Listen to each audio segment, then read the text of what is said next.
And so, yeah. Okay, so with that preamble, let's head to the Southern Ocean. And what are the Subantarctic Islands? Well, they are, strictly speaking, the islands within the subantarctic convergence, the blue line, just the ocean surrounding Antarctica. But practically, they also include islands that are near that region, like the New Zealand islands, like Prince Edward Island and Marion and Gough Island in the Tristan da Cunha group. And I'll come back to them at the end of the talk.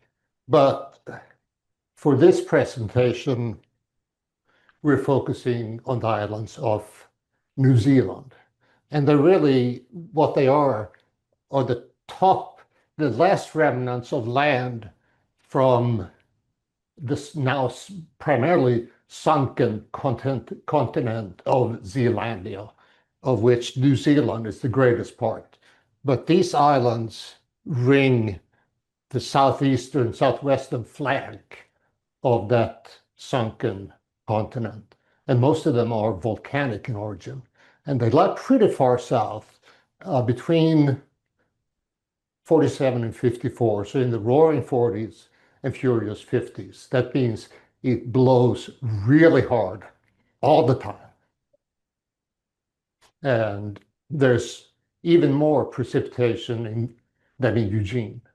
By the time the Europeans arrived from the 1790s to the early 1800s, they were uninhabited, but there were archaeological evidence of Maori presence on two of them. Today, for reasons I will also get into, tourist landings are pretty restricted. And perhaps for that reason, but also simply because it's a bit out of the way, it's not quite as dramatic as Antarctica, it receives far fewer visitors. So why would anyone go? Well, for a birder, there are birds. And New Zealand is perhaps prime location in the world for ocean birds. There are 10 penguin species, 4 endemic. Actually, one is formerly found in Australia, as I will talk about. There are 14 albatrosses that breed, 6 endemic, 37 petrels, 14 endemic. This is the Westland petrel. 13 cormorants. Actually, before the most recent taxonomic revision, there were 14 species. Now there are 13, 7 endemic. And there are still today 15 endemic land birds. So the petrels is the largest family, and they range from the quite small storm petrels. It's a New Zealand storm petrel. It was thought to be extinct for about 100 years. And then in 2003, some birders discovered it. It includes prions, shearwaters. They're familiar to ocean birders on the West Coast. The Cape petrel, the Cukellaria petrel, of which Murphys and Cooks are an example that can be seen on off-coast voyages, Far Coast, and also the larger gadfly petrels. This, again, is a Westland petrel. It was described to science in 1947. It's a New Zealand bird. And I was about to say the largest and ugliest of them all, the giant petrels. They are not cuddly. They are not cuddly. So how we traveled, of course, was on a boat. The Heritage Adventure, it's owned by the New Zealand company Heritage Expeditions. I'd highly recommend them. There are 140 passengers, crew, and 14 folks in the expedition team, and they gave lectures at Hukasak and the Zodiacs, and gave daily lectures on everything from birds to history, geography, and so forth. And the passengers included four organized birding tours, two from Wings, and fortunately, Steve Howell was one of the leaders. Steve is one of the world's most knowledgeable ocean birders. He literally wrote the book. Anyone who travels there, I would highly recommend this book. Um, there are also special guides hired in by Heritage Expeditions. Oh, and beyond that, there were a number of solo travelers, of which I was one. But on the deck, we all see the same things and we share. So it was quite okay. Here's our tour. And I should also mention that thanks to Dennis's very clever planning, this follows very nicely with Forrest Tomlinson's presentation last week, because we were in the Southern Ocean and we were talking about endemic birds. And now we are just shifting the geography a bit south. So, or southwest rather. Here's Tasmania, where Forrest went on his trip.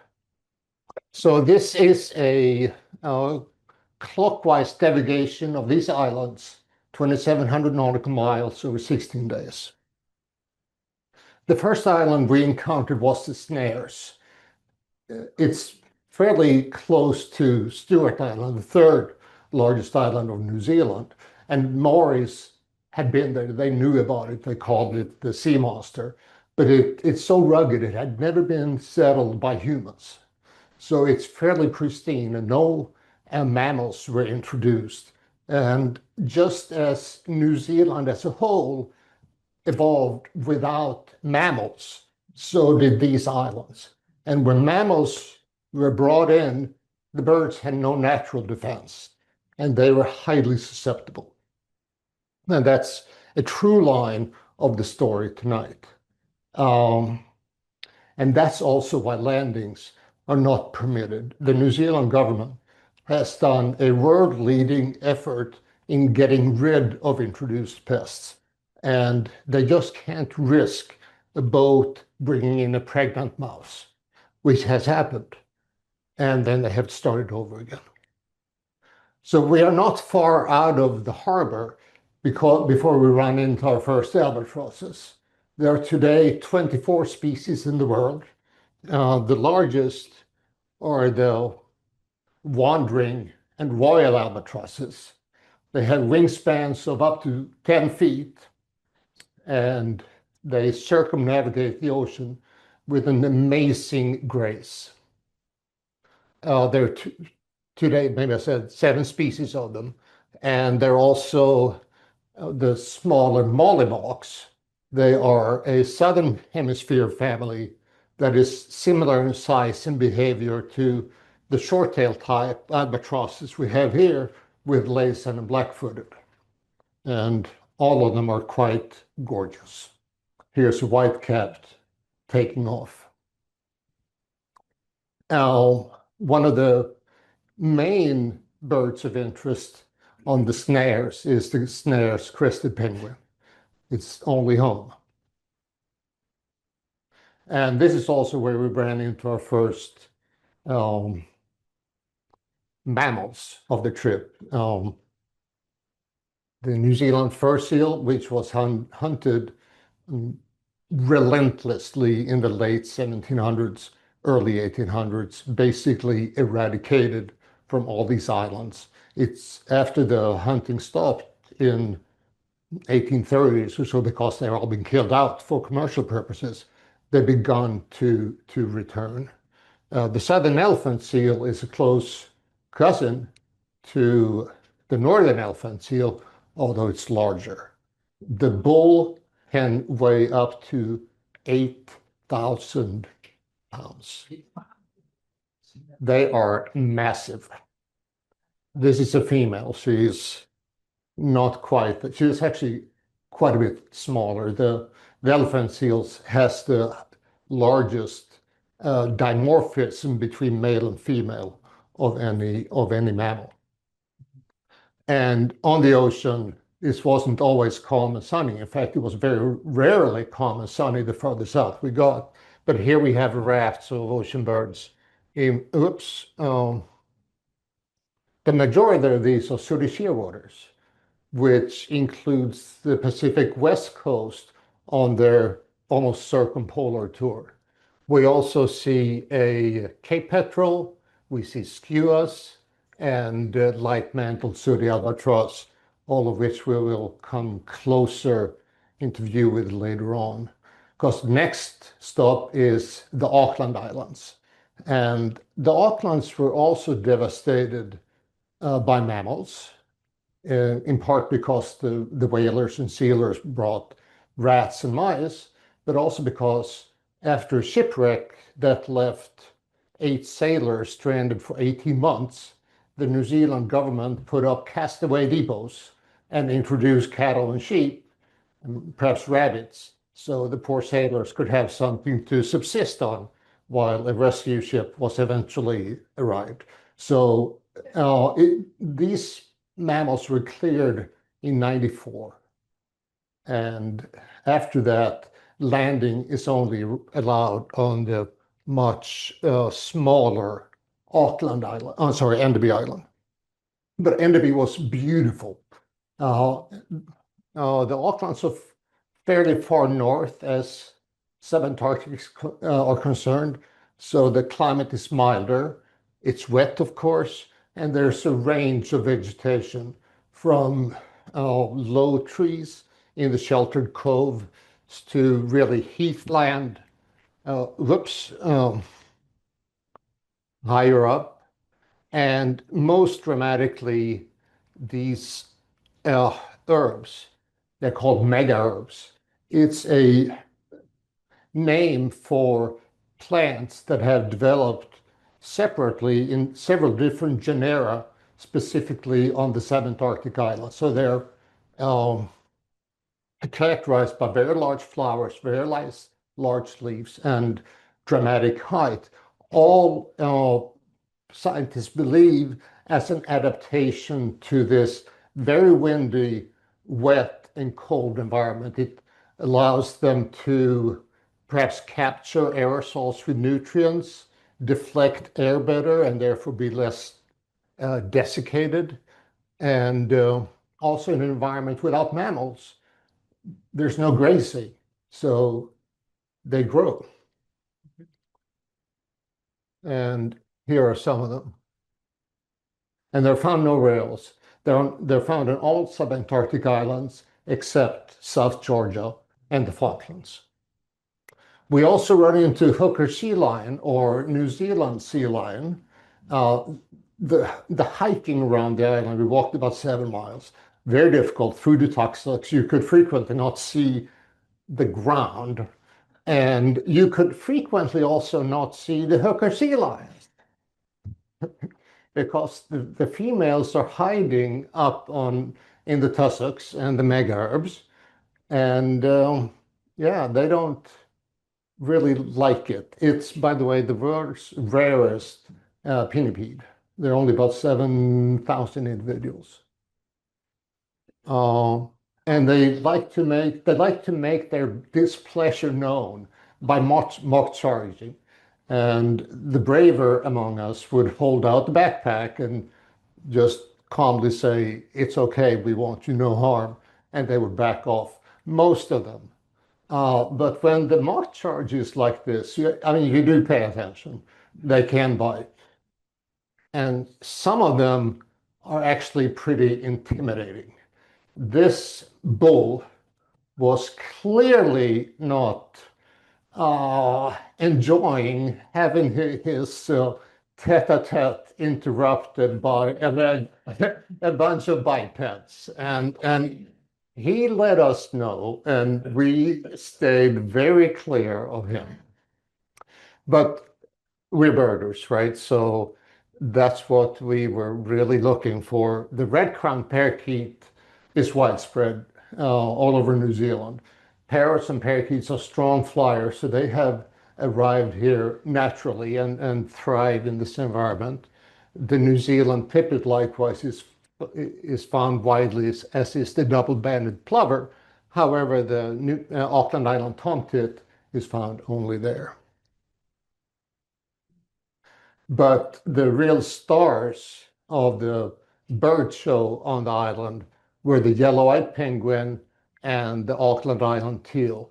The yellow-eyed penguin is the most ancient of the penguin species. It's in a completely different developmental group, and they're also among the most endangered, not as critical as the South African penguin or the Galapagos penguin, but they're down to about 6,000 birds in the world.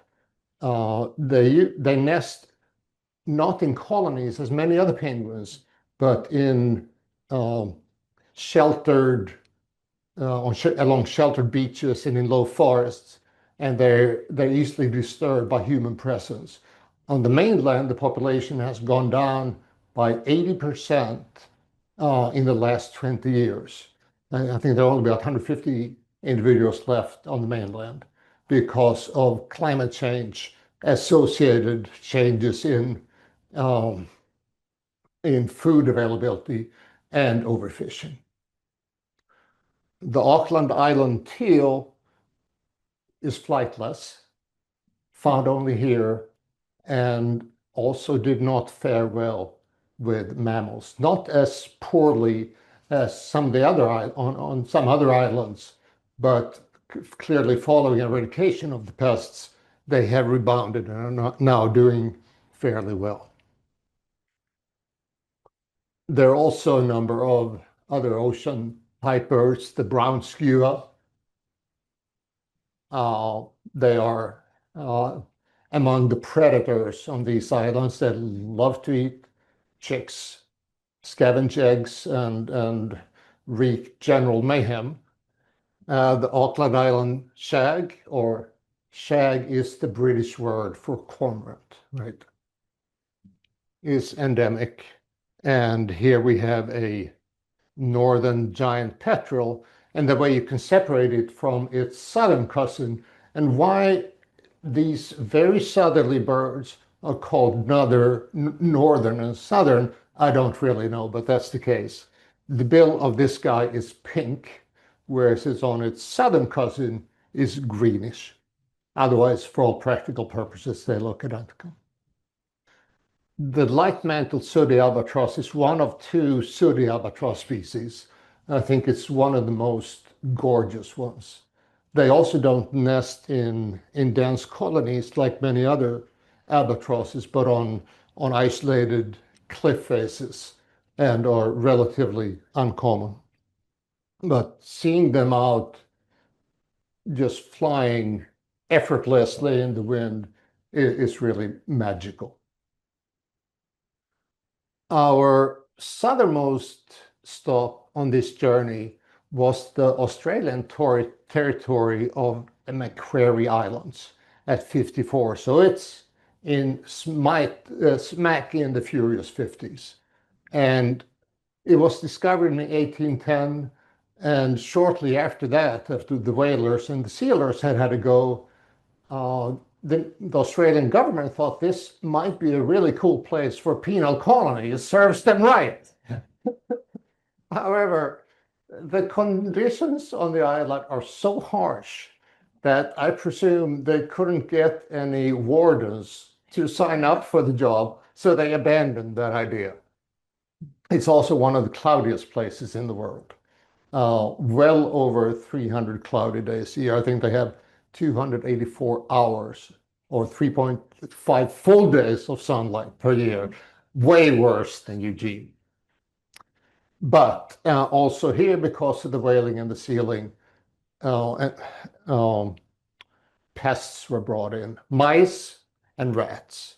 And the rats would eat the sealers' provisions. So they thought, well, that's a nuisance. We're going to bring some cats. And the cats were not stupid. Why bother with rats and mice when we have plenty of birds to go after? They also brought rabbits, because rabbits feed themselves and produce vigorously. and they wreaked havoc. So there are a couple of species that went extinct during this period. Finally, in 2014, the islands were made pest-free after the removal of the rats and the mice and 300,000 rabbits on this little island. It's maybe 20 miles long. Oh, the rats and the mice, they drop poison. I'll come back to that later, but basically they study where the mice and the rats live and design bait that they broadcast literally by helicopter, tons of it. So it's massive effort. I think they also use dogs to sniff out when they have gotten the level population down to really low level. And for the rabbits, I think it was a combination of shooting and trapping and hunting by dogs. It's an important site. It's the only, an important island. It's the only breeding site for the royal penguin. And it is also a very important breeding area for king penguins. This colony harbors about 100,000 pairs. It's the 5th largest in the world. Just extraordinary. Absolutely extraordinary. Landings here were, for obvious reasons, not permitted. And when you see them in the water, you realize these are not birds as we know them. These are aquatic creatures. I mean, they are so graceful. They fly through the water. They really fly through the water. Not so much on land. And here we have the adults and a couple of juveniles. You might notice the little pouch. They're all incubating eggs. Between November and February is when these birds incubate their eggs. And when you get up close to them, they are just gorgeously beautiful with a very dense plumage.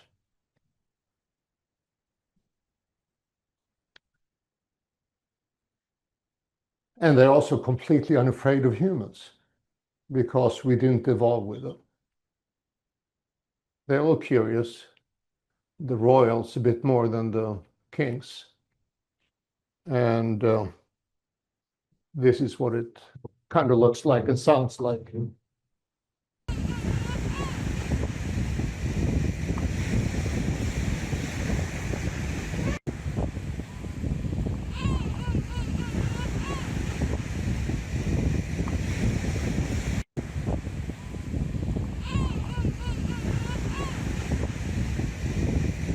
What these guys are doing, I don't know.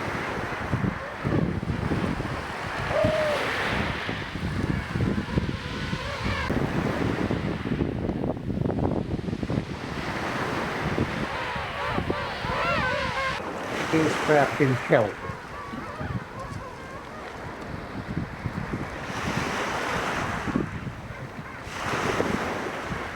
But his buddy is coming to help him.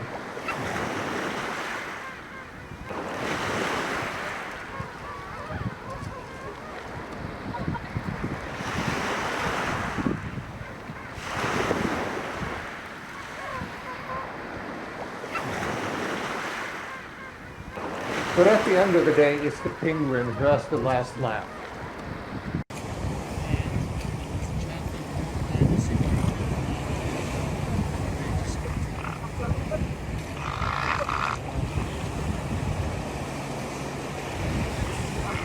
I thought that was pretty funny.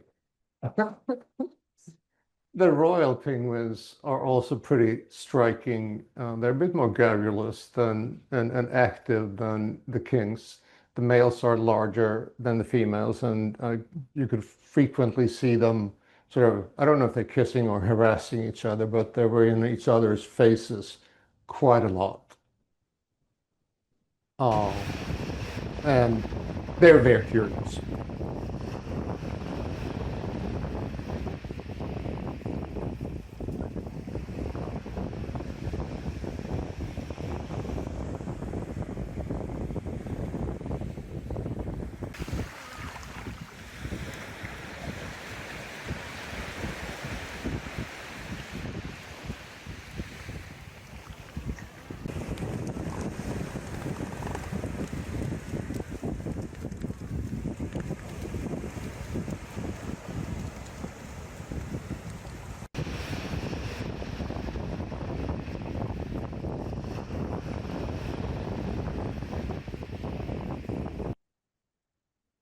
They're pretty amusing. The Macquarie Island shag is no longer the Macquarie Island shag. It's now the imperial cormorant after the latest taxonomic update, but I was really loath to change the title. I was so happy about it.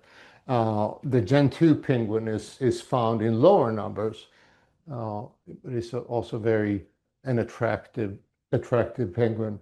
I tried very hard during this trip to look for Lepidoptera. I thought that Neil, my friend Neil, might be in the audience.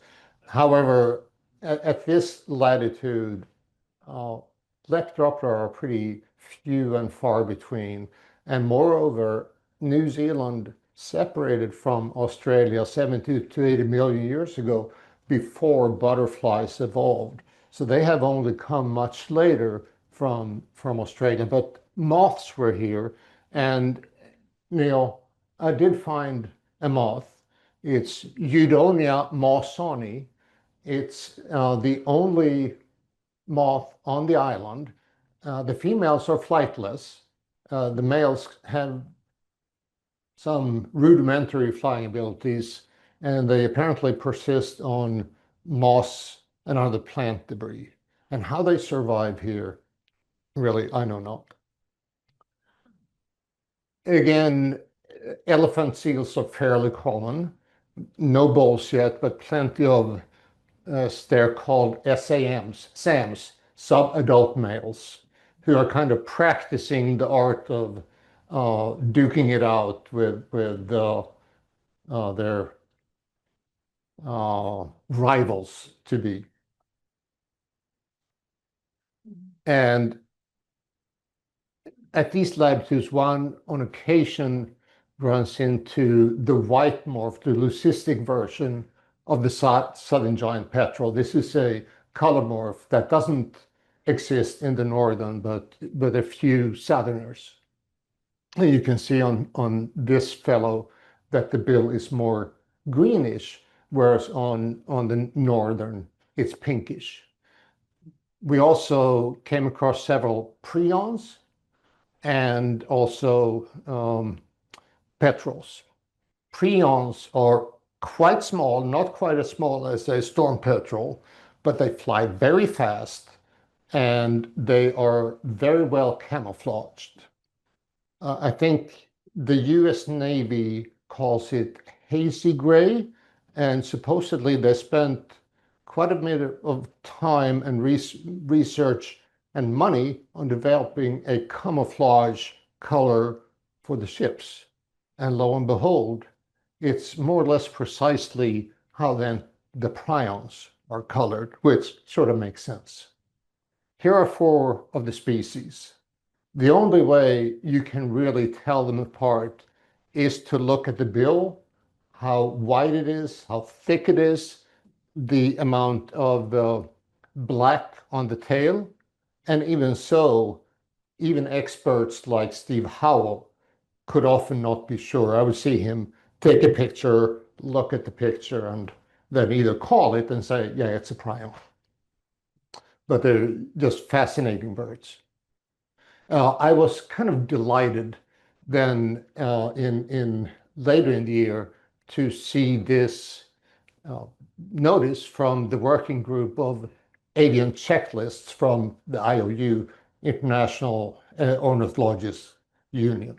And I'll just let you read it for a few seconds.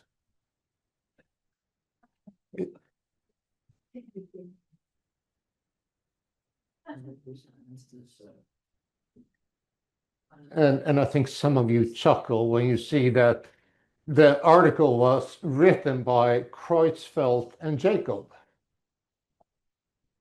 And the old name prion was rejected due to the potential confusion with the neurodegenerative disorder caused by identification nightmares.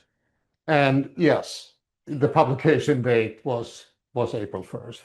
And I apologize. I think you have to be a bit nerdy to appreciate this joke, but I'm a self-confessed nerd and I enjoyed it. So there you go. The next stop on our journey is the Campbell Islands. And the Campbell was also devastated. Not only were there whalers and sealers, but the New Zealand, and that was in 1995, the New Zealand government gave the island as a pastoral lease from 1895 to the 1930s. So someone actually tried to raise cattle on the island. They also brought possums and not the American possum, but the Australian possum for fur to the island. And the cattle and the sheep and all the other ones, they really, really devastated the flora and fauna. The cattle and the horses and the larger mammals eventually died out, but in the early 2000s, a really massive eradication program got rid of the rats. It took several years, and I think 165 tons of bait that was spread over the island. But it's done. And part of the reason is that the Campbell Islands is really the only breeding site for the southern royal albatross. And it's the only breeding site for the Campbell albatross. It's also the only site for the endemic teal and the snipe. The teal was thought extinct until maybe 30 years ago or so.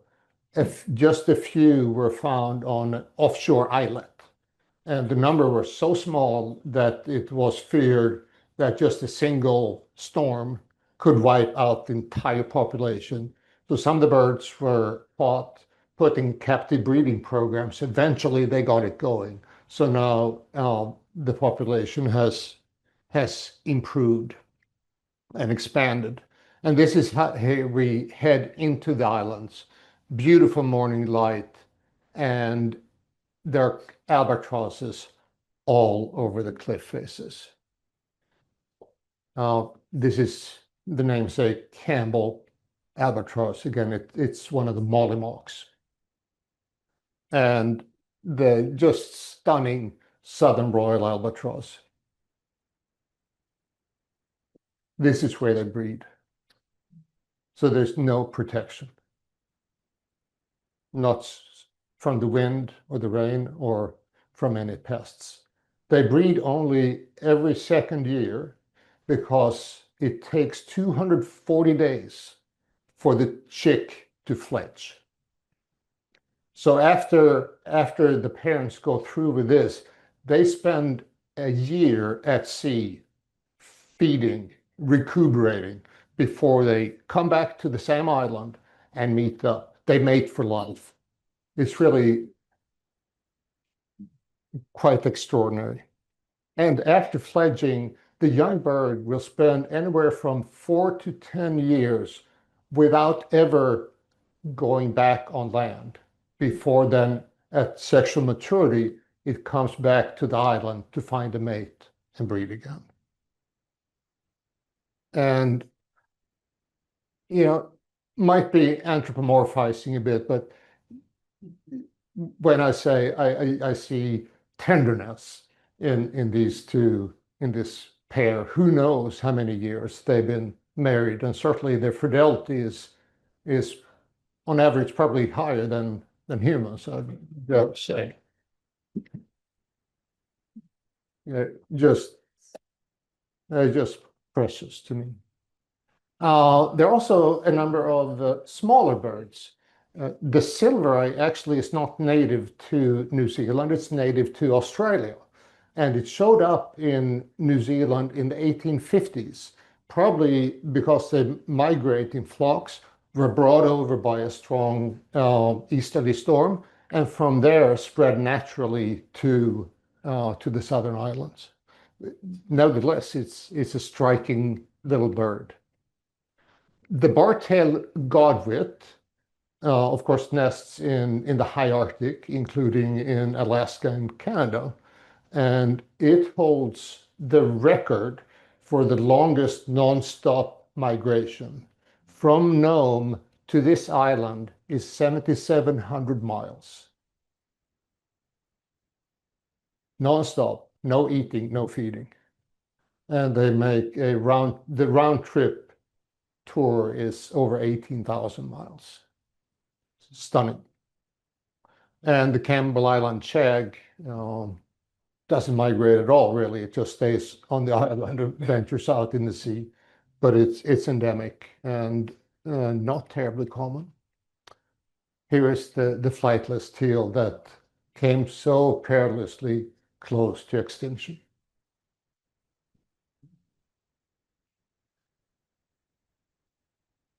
Finally, we're heading farther east to the Antipodes, and it's called the Antipodes because it was discovered by the British, and it is the antipodes of London.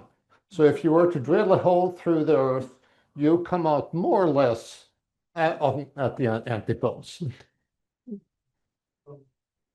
And because it's farther east, it's also drier than other islands, less flora, and it's home to a number of endemic birds, a snipe, a parakeet, the antipodes, wandering albatross, and erect-crested penguins. And because in part the coast is rugged, and in part because the New Zealand government wants to protect the island from the risk of reintroducing pests, landings are not allowed.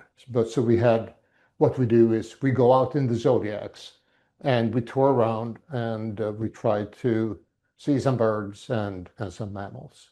And it actually sounds worse than it is. The birds are unafraid, so it's fairly easy to get close to them. We can also get close to other critters like subantarctic fur seals.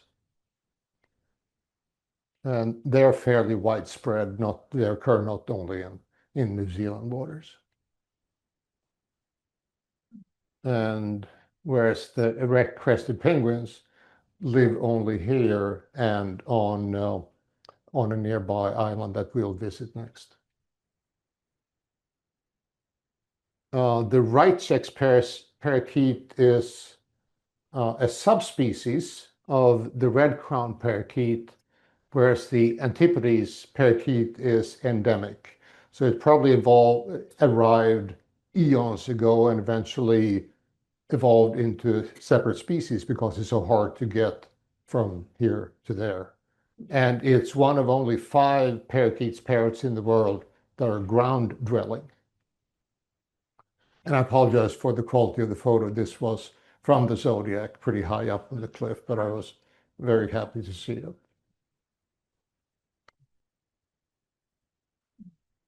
Here we saw, again, albatrosses, and I'm just I like albatrosses.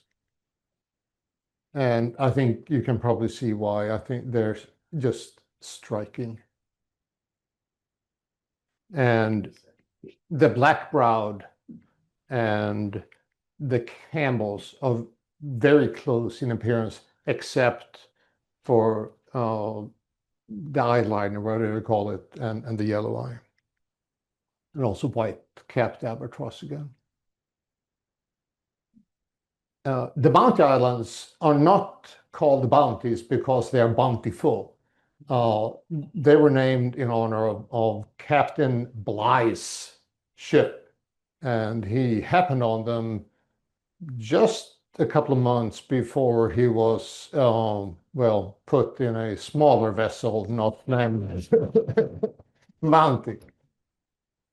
And it's, as you will see, very small. It's only 3 miles across, a number of really bleak outcroppings. There's really no vegetation to speak of.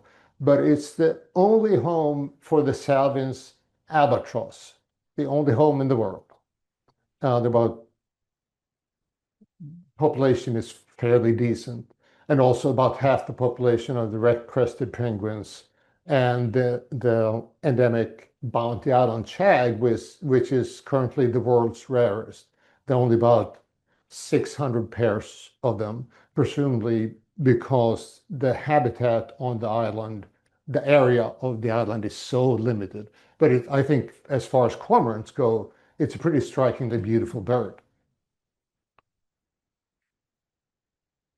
We also came across the Antarctic tern, which looks very similar to our Arctic tern. However, it does not undergo the same pole to pole migration as the Antarctic. It stays pretty much in the southern region. And the way you can tell them apart from the Arctic tern is that in the austral summer, these birds are in breeding plumage, whereas the Arctic terns, of course, are not. Otherwise, at least for an amateur like me, they're almost inseparable.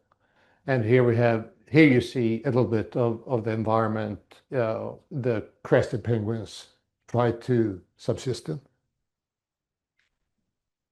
And similarly for the salvage albatross, they have found a prime piece of real estate on which to lay their nest. And to give you an idea of what it is to be in the zodiac, here we go.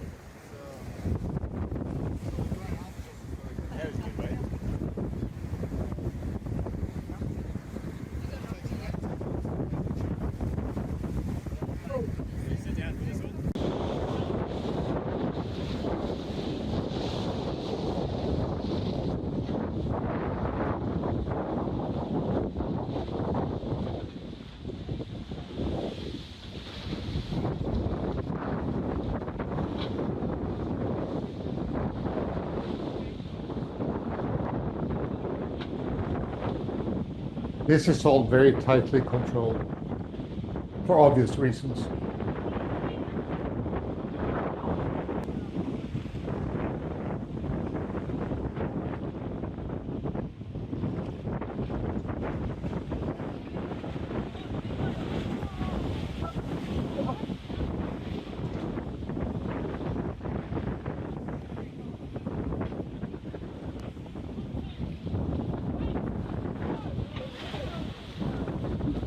And I should just say that I was so impressed by the crew and the expedition team.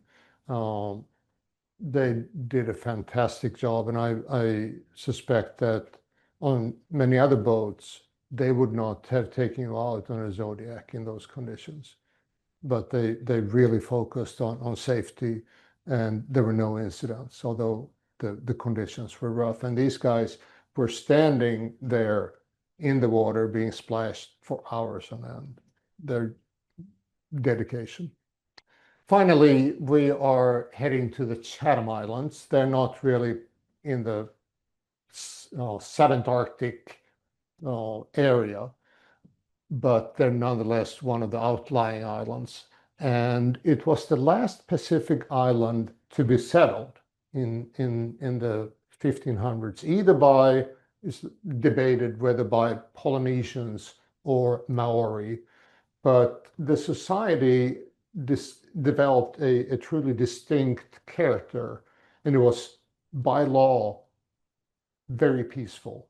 If there were conflicts, they were settled either by negotiation, or if the belligerents couldn't figure out who was right and who was not, there'd be man-to-man or perhaps woman-to-woman combat. And at the first sign of blood, it was over by law. And so they lived there from about 1500 to 1870, when the Brits, they had arrived a little bit earlier, but in 1870 they brought from New Zealand 50 Maori who are famously warrior-like, and they proceeded to kill and enslave the Moriori. They were forbidden from marrying each other or have children together. So today, for all practical purposes, their culture and their ethnicity is gone. Gone are also a number of endemic species of the island because Chathams are more fertile, been inhabited. A number of birds have been driven extinct over the years, and some have come very, very close. The first, and it's made up of several islets. There are only 2 islands that are inhabited. This is the first one encounters from the south. It's for obvious reasons called the Pyramid. And it is the only breeding ground of the Chatham albatross. And again, here, real estate is really limited, and they're not going to build anymore. Efforts have been made by conservationists to establish breeding colonies on the main islands, but for some reason they have failed. The chicks have returned to the Pyramid. And in the waters, there were also other albatross, the bullers, Cook's petrel, gray-faced petrel, and we even saw 2 nesting Indian yellow-nosed albatross on the Pyramid. So again, this region is probably #1 in the world for finding ocean birds. And not only ocean birds. Here, I mean, these are birders, really excited birders. I mean, we have our scopes out. That's Steve Howell in of course, his sandals and the red coat. That's Alvaro Jaramillo, who leads tours, Chilean. I think his aunt actually lives in Eugene. And we are just scanning frantically to find this guy. The Chatham Island parakeet. It was down to 35 individuals in the 1970s on one little islet. Then after the New Zealand government cleared predators or mammals from a nearby island, the vegetation grew back. They re-established themselves on that island, but there's still very, very few of them around. And that's, again, a story that runs through, so unfortunately, very much of New Zealand's avifauna. The shore plover used to be widespread all over New Zealand. Today, it exists only on one small island in the Chatham chain. But in fact, the New Zealand government has made an effort to transfer some to one small island in the main area, but it came that close to extinction. Similarly, the Chatham Island oystercatcher, endemic to the region. There are about 600 people who live on the Chathams. It's a very small group of people. They're very close, and they clearly have their priorities. Not straight, only straight, but also, highlighted. And the question is perhaps only, where do you go first? And where do you go last?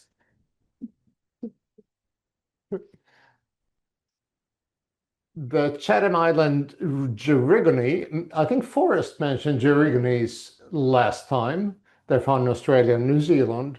This is a close cousin of the main island species, whereas the Chatham Island pigeon also is close relative of the one found on the larger islands. This was down to 40 birds in the mid-90s. Again, because of just indiscriminate breeding of mammals, trampling of pigs, being eaten by cats and rats, etc. They've now rebounded to a population of about 600. But again, so close, many of these species have come to, all because of this fellow. And so I'm going to digress just a little bit. I'm going to warn you, the next slide is not pretty. My wife can't watch it. So if you're sensitive, turn yourself away. This is a mouse eating this albatross chick alive. They have no natural protection. They have no sense of what a mouse is or how to get rid of it. This photo is from Marion Island, south of South Africa, where it is predicted that a large number of the ocean birds on the island will become extinct in the next 30 years unless successful efforts are made to eradicate the mice. I mentioned Gulf Island in the Christ and Acuna archipelago in the Southwest Atlantic. That's the same situation there. On that island, the mice have evolved to a size 50% larger than normal because they have such easy prey. And the South African government, with help from various NGOs, tried to get rid of them about 5 years ago. Unfortunately, invasive slugs ate the bait. So they didn't manage to kill enough of the rat or the mice. So they will try again, but clearly time for many of these species are running perilously short. And that is why local people have erected this fence. The Chatham Island is the home to the world's rarest ocean bird, the magenta petrel. It was thought to be extinct. In about 1970, a local conservationist heard from fishermen that they'd seen a bird on occasion that they didn't recognize. He spent 7 years and finally captured a magenta petrel being thought to be extinct. It took a further 10 years before a burrow was found. That's how dense the vegetation is. That's how hard it is. And Charlie, yeah, yeah. And a local family donated 3,000 acres to help the effort to recover, protect the bird. And so this is a predator-proof fence, goes a couple of feet down in the ground, and they can't get over it.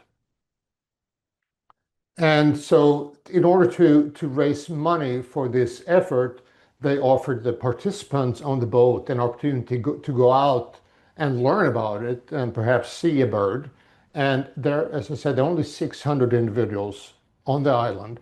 There are not very many cars. So they requisitioned every vehicle in the town, including the police car. And so they stepped in just communally and drove us out. And consider these are 600 people. They helped build that fence. You know, what you can do if you're really committed. And these people are truly, truly committed. And so this is a bachelor. That's why they felt comfortable taking him out of his burrow. They're called taiku in Maori. There are about 100 of them left in the world.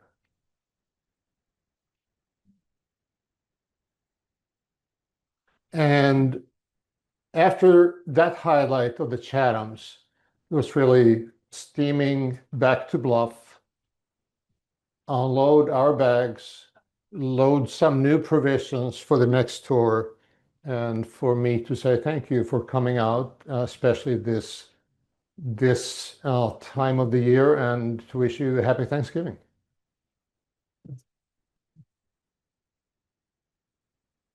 Yeah.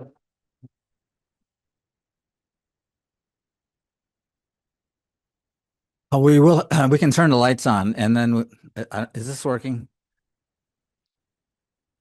It is working? Okay, it's all right. I probably don't need it, but if you do have questions, we'll have to repeat the question because I don't have a portable microphone to hand around so that the people on Zoom will be able to hear the question. But questions? Yes. Thing you call the pyramid, is that like a volcanic? Yes, yes, A exactly. question about the Pyramid Island and it was a volcanic core. Yes. Okay. That last rose picture with the mice. Yes. I knew that mice would be eating such a predator. Well, I didn't know what happened. There's a question about the mice eating the birds. Well, they aren't normally, but they're opportunistic. And, just if you would leave corn seed out or your bread or loaf of bread outside, mice would nibble it. Here you have a pretty big piece of fat and proteins just sitting, waiting for you to eat it. They get help. So there are efforts underway to get to rid the islands of the mouse, but there simply aren't resources for scientists or volunteers to go to these remote islands and manually remove them. It's just simply not practical. So really the only way is to eradicate them. And New Zealand has really been in the forefront in the world in their attempts and methods to rid islands of the rodent pests. Again in front. They're throwing tons of poisons all Yes. over the place. Yes. All these islands. Yes. Birds, aren't they eating any of it? So Does the poison affect the birds on these islands? The poison they use to kill the mice and rats, does it affect the birds? So it's not considered, as far as I know, food for the birds. They are fish eaters, and I don't know the details how they do it, but they formulate it in a way after pretty rigorous scientific study with test plots and things like that, as to have the smallest possible impact on flora and fauna. But again, the alternative is that the birds go extinct. So it's a measure of desperation. So had we not brought, if humans hadn't brought these calamities to the islands, wouldn't have been necessary. But people are pretty good at wrecking things. Okay, in the third row. Do they use anticoagulant rodenticides? Do they use anticoagulant rodenticides? Do not know. I think they use 1080. Yeah. Or acetate?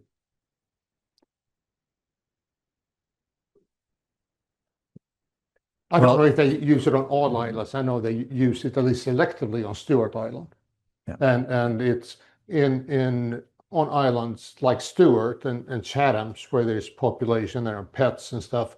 It's not uncontroversial. It's less controversial on these uninhabited islands where, again, it's really the only way they can possibly save the birds.